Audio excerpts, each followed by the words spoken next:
So yeah, our next speaker is Justin Morris. He's standing right here, and his talk will be about meta problems and the crypto stack. So enjoy.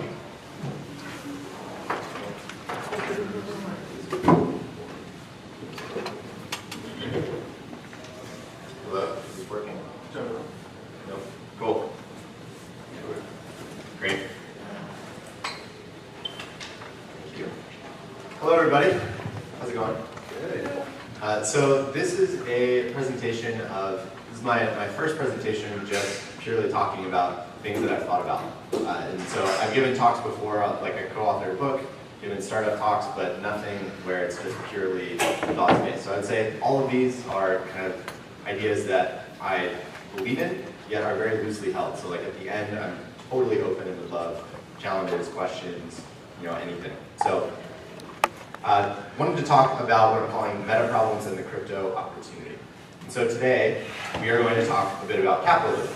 Specifically, ways that capitalism doesn't work. So in general, capitalism has done some great things for the world. It's also, there's a lot of issues with it, as I'm sure many of you have heard, thought about, and so forth. And so I think that crypto can actually solve humanity's next class of problems, which almost by definition, in my opinion, are those problems that capitalism does not do a good job of solving today. And so I searched for crypto utopia on Google, and this is the image that pops up, which is awesome. So, yeah, so this is the future we are all working towards, a crypto utopia. So, but first, I want to start with two assumptions that I think will not be crazy for many of the people in this room. One, that crypto is the internet of value. How many of you have heard of this term, this like internet of value? Yeah, so basically the idea is that, whereas the information revolution, the web enabled a lot of sharing information, sharing data back and forth pretty seamlessly and easily with very low transaction costs.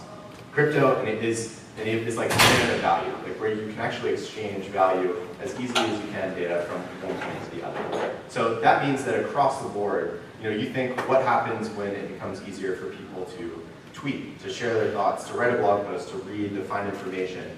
You get the incredible richness that is the information age that we're kind of in today.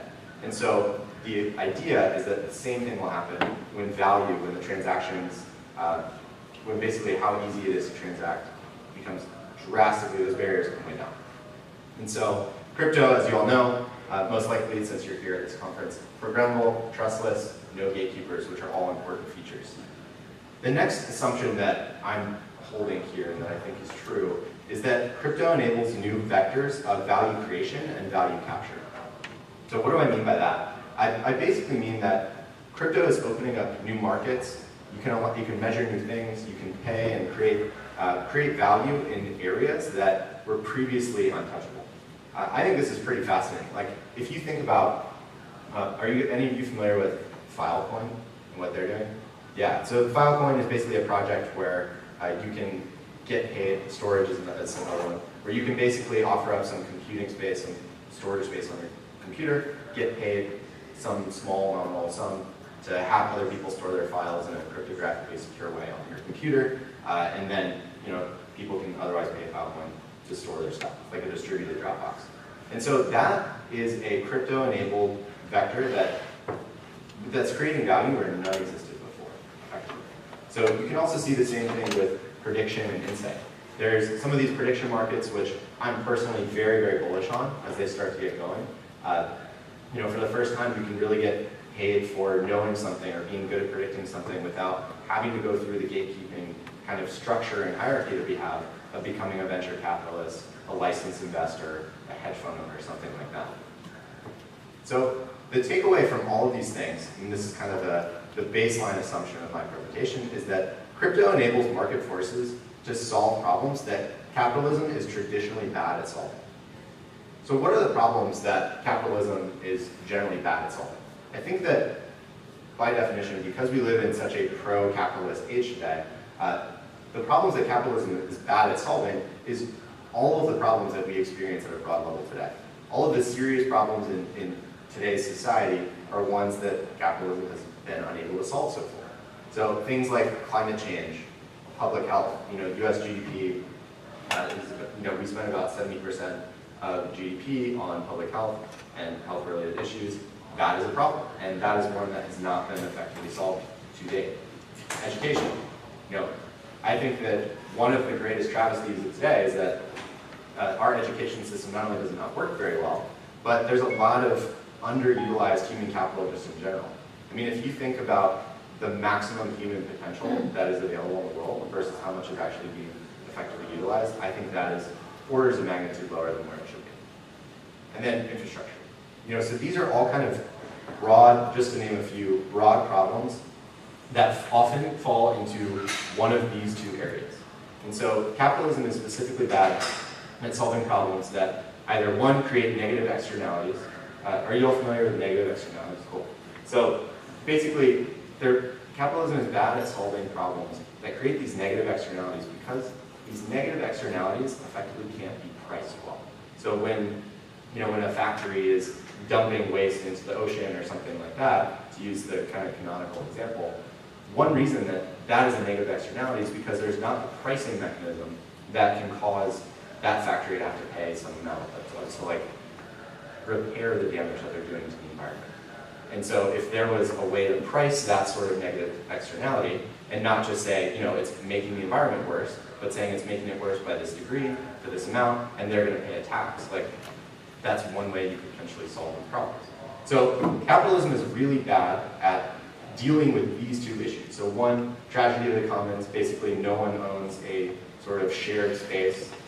Think of a public park that's filled with needles and trash, maybe if you live in San Francisco, like I have for the last 5 years. So it's bad at solving those problems, and bad at solving problems like pollution, other things that are a result of a negative externality. Now, capitalism, I think, is really good at solving problems where value is narrowly created. So you effectively say, I'm going to build this factory, build a yogurt factory. It's going to cost $100 million, and then after that, I will get a cash flow stream of $200 million or whatever. So you're creating very, very narrow value in that if I apply money to this specific problem, I will see a return, and then at the second part, I can capture that. So this is the second piece that I think capitalism is really good at solving, the class of problems where there's narrow value creation that's easily captured over a short and defined time horizon. So these are the things that I think any class of problems that fits into this kind of triad, I think is something that capitalism is really, really good at solving. Like anytime you can say, here's something where, here's a project, here's how your money is going to be used, here's how we're going to capture that, often in the case of a corporation or some sort of LLC stream of investment, and here's the time horizon over which that value will be created. Capitalism has done a pretty good job of solving those problems. This is also why I think a lot of the things that people say, capitalism should, or we should put more money into, things like basic research, basic income, some of these social programs, all of these fall out of these three things.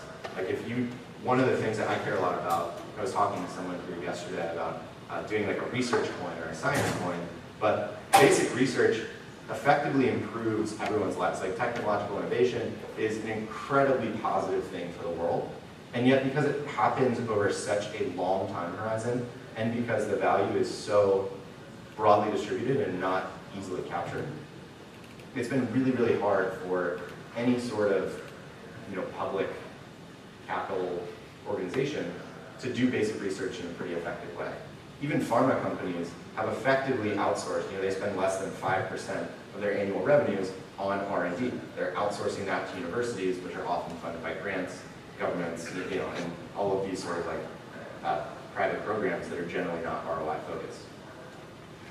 So that said, it's really bad at solving that series of problems.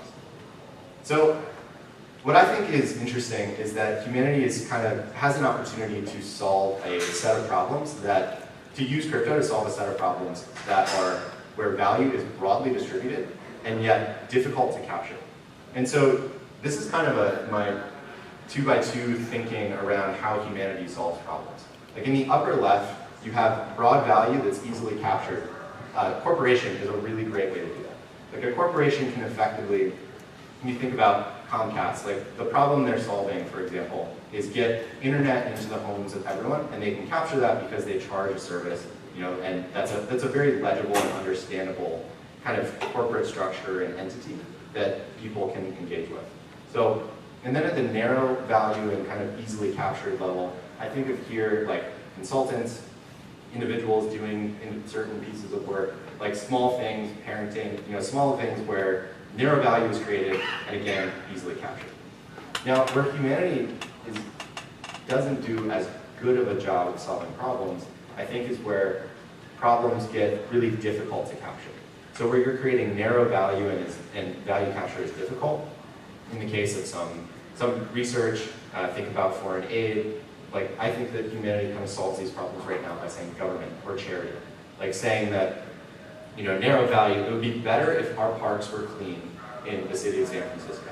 So what happens to fix that problem? Generally, a government organization or a nonprofit or charity will kind of step in and say, here's a problem that the market is not doing a good job of solving, we're going to step in and solve it. Now, the next kind of upper right quadrant, I think that is the opportunity where crypto could be really interesting.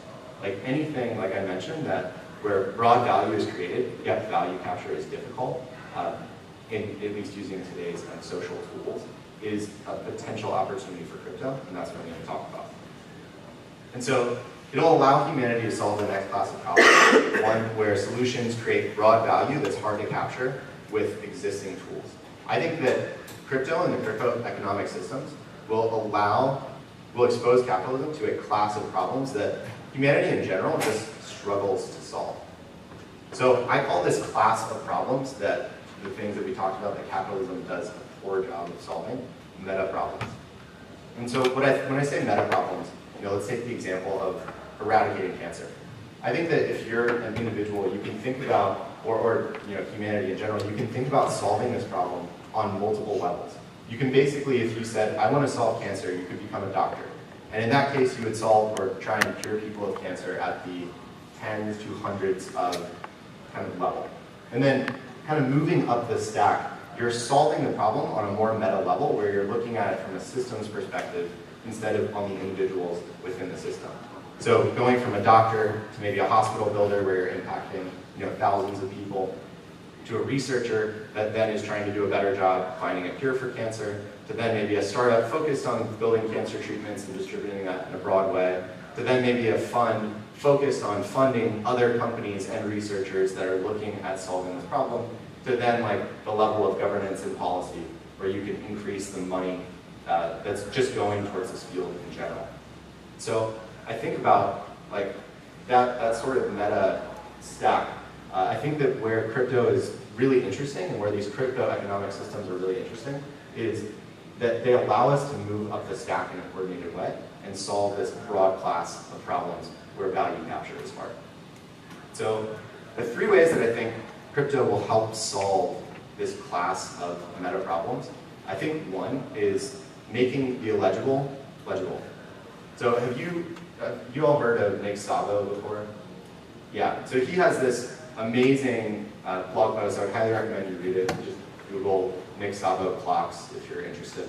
But he basically talks about how in the medieval ages, one of the important innovations from a social scalability standpoint and just to promote human freedom was the invention of the mechanical clock.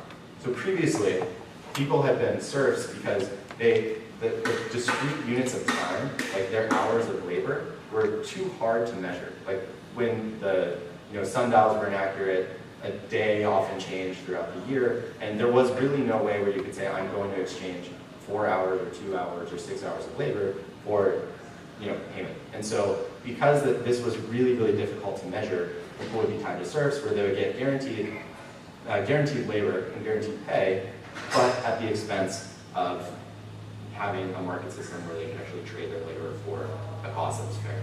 And so Nick Szabo wrote this post talking about how the mechanical clock actually enabled a whole new class of workers to all of a sudden expose their labor to the market, where they could say, I'm going to trade my time, which is now a measurable discrete unit, for some amount of value, whether it's money, food, whatever it is. So I think that crypto is kind of there's a similar analogy that can be drawn here. Like I think that micropayments plus ubiquitous data can allow for actions and transactions that should be priced and yet aren't today. It can make the illegible legible.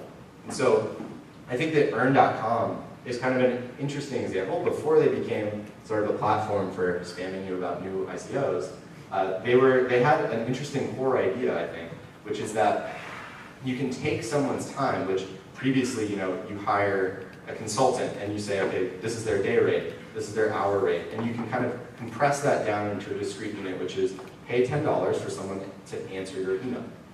And you can price people's time in a much more legible and understandable way.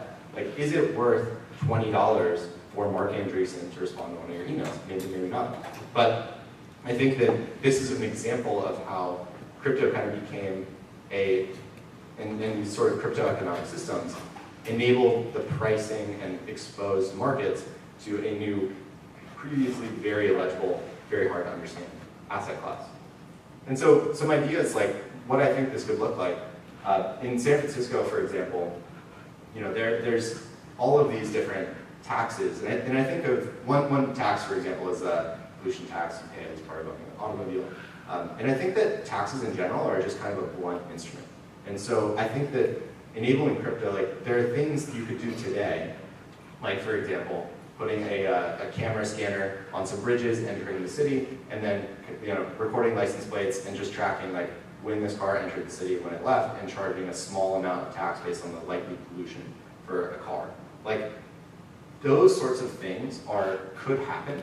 The technology exists, but the reason they don't happen right now is that there's coordination problems. Doing these sorts of microtransactions and micropayments is kind of hard to do, or has been hard to do, and it's totally illegible. Thinking about paying taxes or paying a fee to the city of San Francisco to slightly pollute their streets as you drive through it is kind of an interesting thing that's not yet priced in, but should. And so I think another thing that makes this interesting is that this could allow for scalable investment into human capital. So it could allow for things like income share agreements, where you basically invest in someone in exchange for a percentage of their income after, up to a certain cap. You could invest in instruments where you allow people to move. Half of the country basically can't, in some recent survey, it was found that roughly half the country couldn't afford a $500 expense if it was just kind of forced on them at random. And so there's so much opportunity, in my opinion, for someone, an engineer in Des Moines, Iowa. They often could get paid 2 or 3 times as much by moving to San Francisco, and yet they can't afford that move. That is a clear value creation thing where if you paid for someone to move from one spot to the next, they kind of get to increase their income, and yet there's no financial instruments that will fund or incentivize any sort of human capital liquidity like that. I think that crypto could enable that. You could also pay for things like discrete units of education. Paying for a lump sum college tuition that happens over 4 years is kind of crazy. I mean, I think that you should be able to pay and invest in humans on the level of reading a book, going to a smaller class, taking 2 days to go through Khan Academy on biology. Things like this, I think, are market systems that should exist and will exist, but just haven't because the barrier to creating a lot of this stuff has been so high so far. So the second way that I think crypto will help solve this class of meta problems is through their mechanism of shared network incentives. So, cryptoeconomic networks can help overcome these tragedy of the commons problems. They can basically align incentives to solve large-scale problems where previously people just didn't have any incentive. So if you see this, this is the traditional network effect. There's something that's called the bootstrapping problem. No one joins Facebook until your friends are on Facebook. That's what makes that early stage problem really, really hard to solve. Where tokens, I think, are interesting and can help overcome this effect is they basically can utilize, give people financial utility returns to become some of the early users and participants in some of these broad networks. And then as those networks scale, the financial utility goes down, but the application is actually more valuable. You've seen companies like Civic, who's doing an interesting thing with identity, kind of push towards this. And I think that you'll start to see this a lot more for problems that require broad adoption. but are relatively hard to get off, or they're not as useful until the network and the application is probably used. So Zach, who I met here, mentioned that investing in crypto is like investing in Linux. Like, you think about Linux as one of the best examples, in my opinion, of a tool where broad value was created to the tunes of probably tens of billions of dollars at this point, and yet there was very, very little value capture for that entire project. Tens of millions of developer hours, it basically runs our world today, and yet there was so little value capture. I think that crypto will allow people to capture value, and still build out these tools that solve a broad class of problems. So the last way is there's no reliance on trusted third parties. So I think that the decentralization of value creation and exchange, it allows for new markets. So these are markets that trusted third parties may have censored, blocked, or corrupted historically.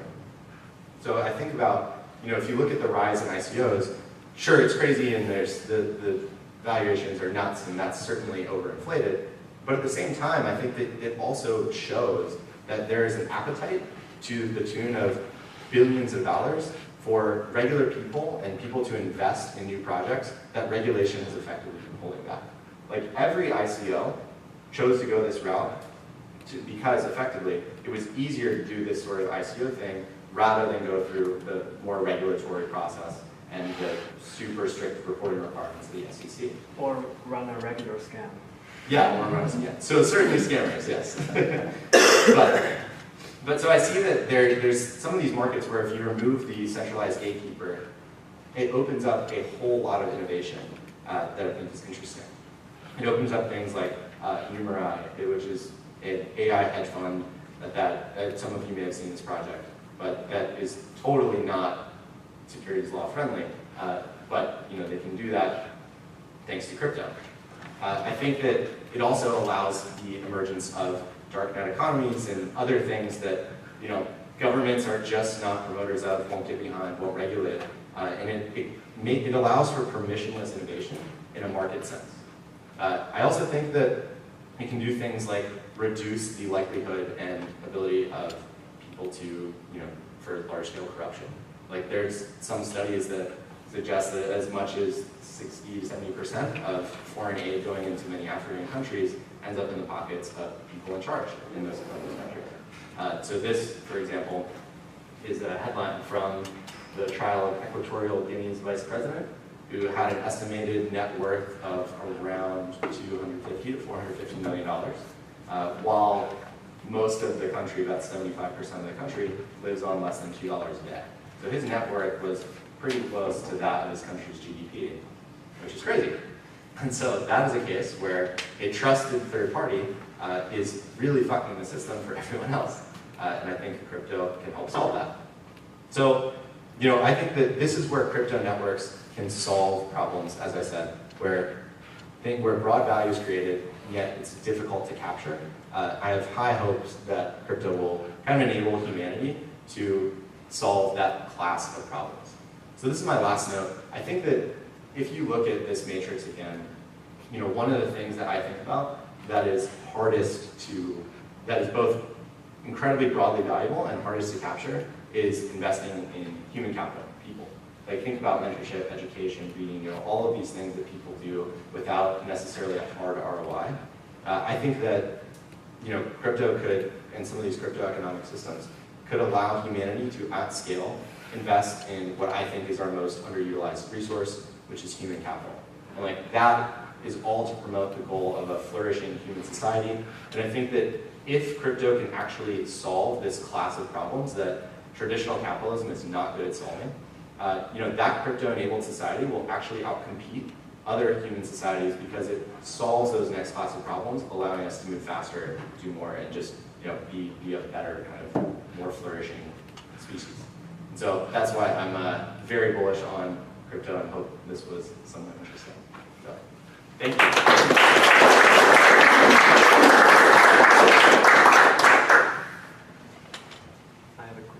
Yeah. Or comment, I guess.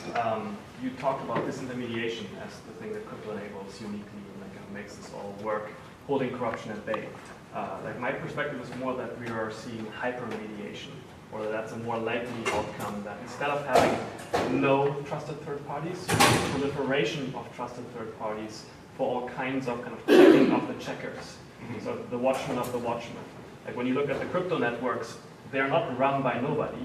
They are run by somebody, but those people are held accountable by other members of that network much better than we are able to do that in the classical political structures.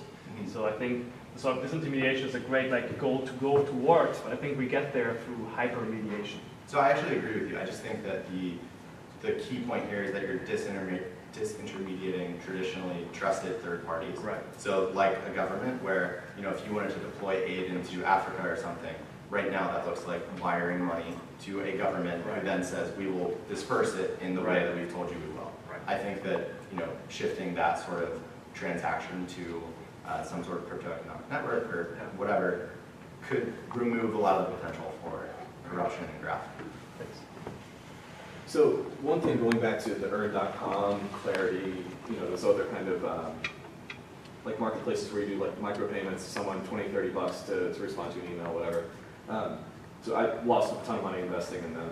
And I kind of figured out why, well, not figured it out, but there's a reason why people don't like earning $20 or $3 at a time. And it's some sort of societal breakdown.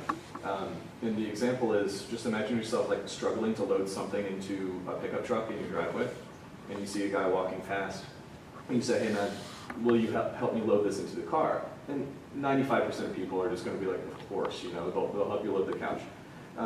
But if you say, hey, I'll give you $5 to help me load this into the car, it changes something in a weird way, where it's like, yeah, that hourly rate is obscene. It's $1,000 an hour. You're just helping load a couch for 30 seconds. But it's something in your mind that makes it break down and you don't think of it that way. You think of it as cheapening your value.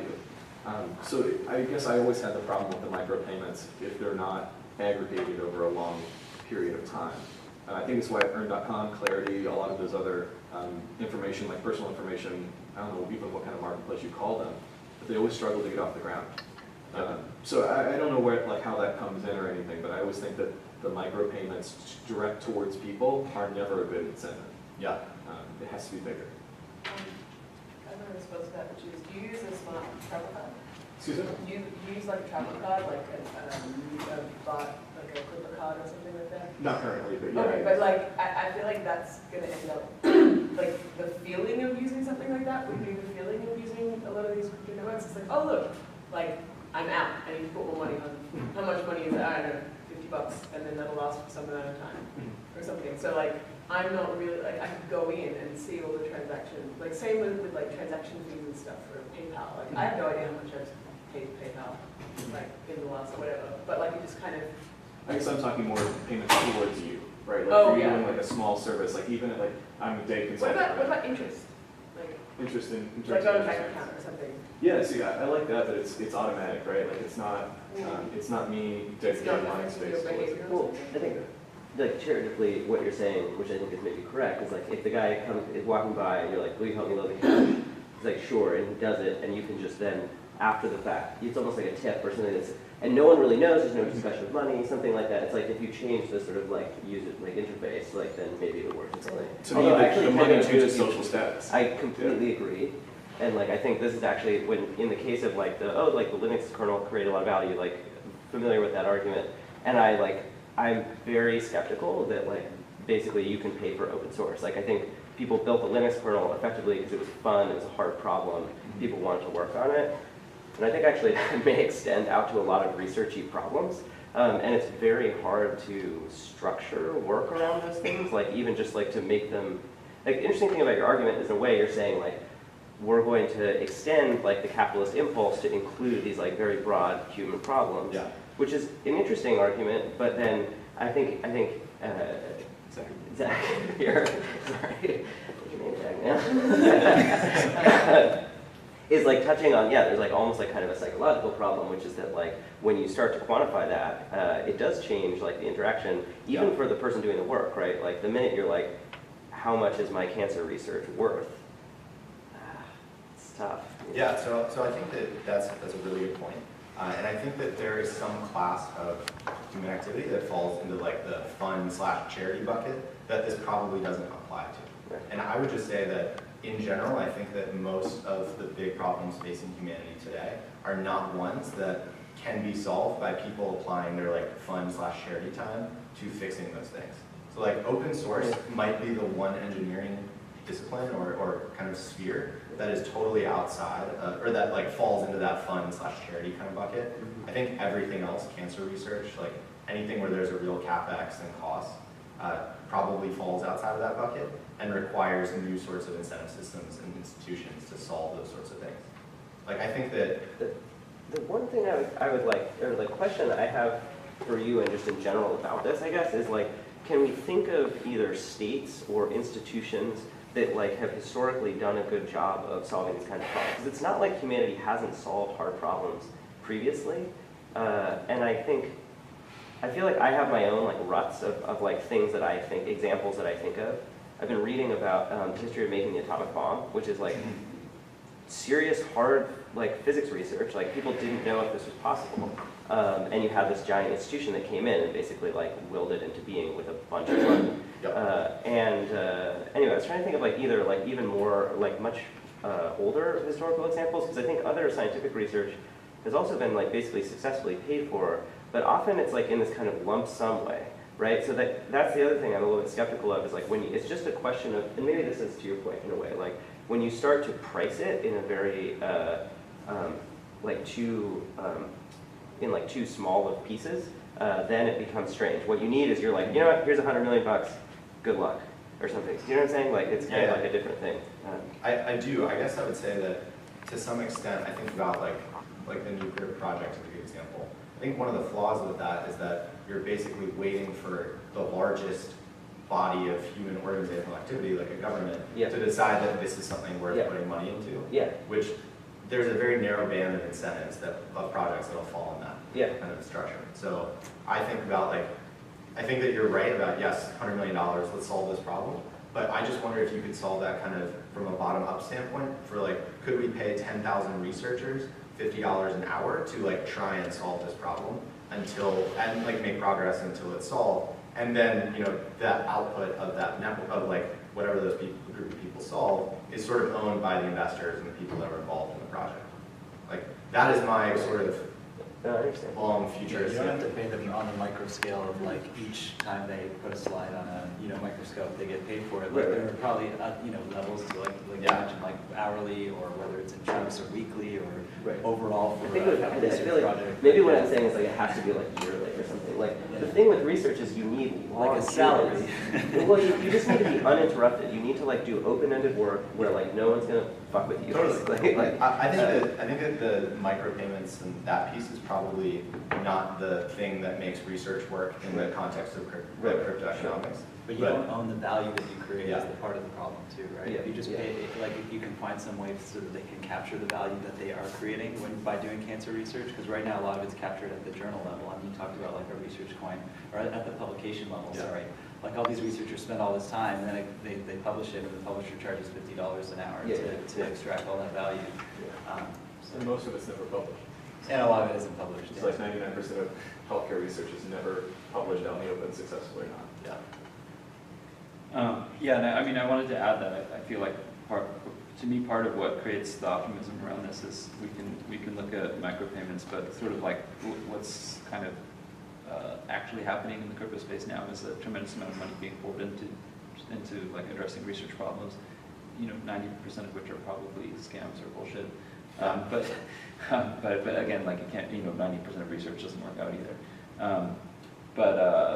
Kind of on the transaction level, what it feels like is, or at least the way that people propose that the incentive mechanism works, is that you are kind of automatically invested in an asset class, and you work basically to raise the value of that asset class. Whether that model can be kind of widely deployed amongst lots of things, and whether it actually works is a really interesting question. But definitely, we're a lot of people here are currently paid by that model. So. It's in the Linux example, could you imagine 1995, whoever wrote, I don't know the structure of Linux, but whoever wrote one of the modules in there, if that's still in use today, if they had the ability to capture the value that creates, down the line, right? Because it creates a massive amount of value, whether it be for Red Hat or Canonical, or just me working on crypto, right? Like Yeah. I would be willing to pay for it. Yeah. And then how does that payment get distributed to the people who actually wrote it? Like that code didn't just get cut. Yeah. The other kind of interesting, possibly perverse incentive though there, which I think about sometimes, is that like it makes so it kind of it can spoil the relationship, so to speak, to like for an open source developer to be paid as if they're on contract. In this case, they're like every open source developer becomes an investor in like in their project, which again is how do you value developers when it's an exponential skill set. Maybe it kind of just changes the ethos of this community. I think that's what that's the unknown to me. I'm like, these communities are very, like, the spirit of work is so different. So in a way, what's being proposed is it's like, actually, let's take kind of like researchy like communities and make them much more kind of like startup-like, or which is, I mean, So then you it's have interesting. Like, well, that's the worst possible outcome, or something. That's, No, but I'm just saying, you know, there's a micropayment model that works. yeah, right. In its way. Yeah, fiber for cancer research is the worst possible. Like, A little frightening, isn't It's it? like one of the bad startup ideas. But yeah, I mean, does it like how does it change the ethos when you are when you are sort of investing in the project that you are working on?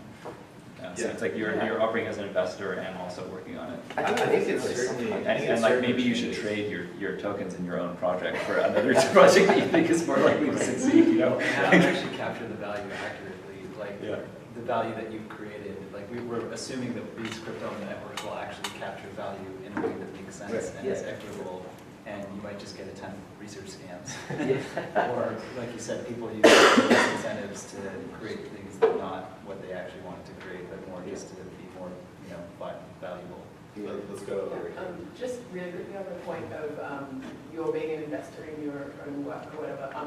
I've been like a small independent artist, like working in like small teams, and we've done like essentially profit share. So like that's not new to the arts community. Everybody's done it because they can't afford to pay people actually. are your profit shares liquid? As in tradable or Yeah, so like you could no, but trade for Bitcoin. I think the thing I was going to say is I don't think it's going to like completely fuck up everybody's motives. Having like seen it not fuck up everybody's motives, particularly in things where people don't necessarily expect it to make a lot of money. They're like, okay, I'm doing this for the love, and like if I get something, like it's kind of a bonus. The thing I wanted to mention was it seemed like the kind of Kickstarter or a threshold model, it would be more appropriate for research or like these unknown projects, where it's like, okay, someone who knows a bit about the project is like, what do we think we might need?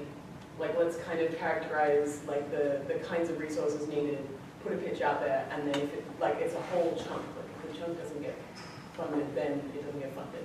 But then you have like much more modular chunks, and you do like potentially own part of the results. My sense about a lot of these kinds of people, though, is that, like, the kinds of people who do open-ended research, is that, in a way, like, they're very comfortable with failure. So it's like, it just might not work, and they don't care. Like, they want to just work on it. That's not, the point is not necessarily success. The point is to, like, try to solve a hard problem. And you don't want to be sort of over-incentivized to succeed. It's like you want to just sort of work on it in earnest. Maybe that's kind of like the root. Does that make sense? Yeah, that makes sense. I think that's somewhat true. I mean, I would say that the big thing that I think is interesting here is that that these sorts of systems could enable resources to be directed at problems where they're not currently existing. So like, that's all that I think about, as opposed to changing open source or something like that. You know? Sure. A lot of these problems don't. Sorry, but I think one of the reasons that people are working on projects like that and have a high tolerance for failure is because there's not incentives. How many more people might work on something if there was an opportunity to make some money? It's just like teaching, right? How many more people, qualified people would go into the teaching profession if there was a higher level of potential return? But like when you decide you want to become a teacher, to be a high school teacher, you go in knowing that you have to do that in spite of the fact that you're going to make a salary for a high school teacher. That's where I feel like you can direct more into those people that aren't just passionate about it. Yeah, nice. I think also this doesn't mean you can't have like prestige or something, like things like competitions and stuff. Like if you succeed with the thing, then I mean, years in the future they'll end up accumulating all of these like norms or cultures or whatever around what it means to be the kind of person who works on this sort of thing. Like we can have like prestige and micropayments or prestige and Kickstarter type payments or something like that. I don't think they're necessarily incompatible. A lot of these problems don't have discrete solutions either. Like, what is clean? Right? Like, the goal is to clean the ocean. It's like that's not a goal that makes any sense. Or clean up parks in San Francisco. It's there is no solution to that problem. You have to take steps towards it. So I think that's a lot of the problems with these networks is there's no real endpoint. Right? Like there's no discrete endpoint. How do you call it successful? But I would say that you don't necessarily need a discrete endpoint because if you have a liquid network that grows in value, like theoretically, it should become more valuable as they solve steps of that problem. You know what I mean? Like a park that's covered in trash versus one that's full of 50% trash is probably more valuable, and like the value of that park would go up, kind of in concert with progress. You know.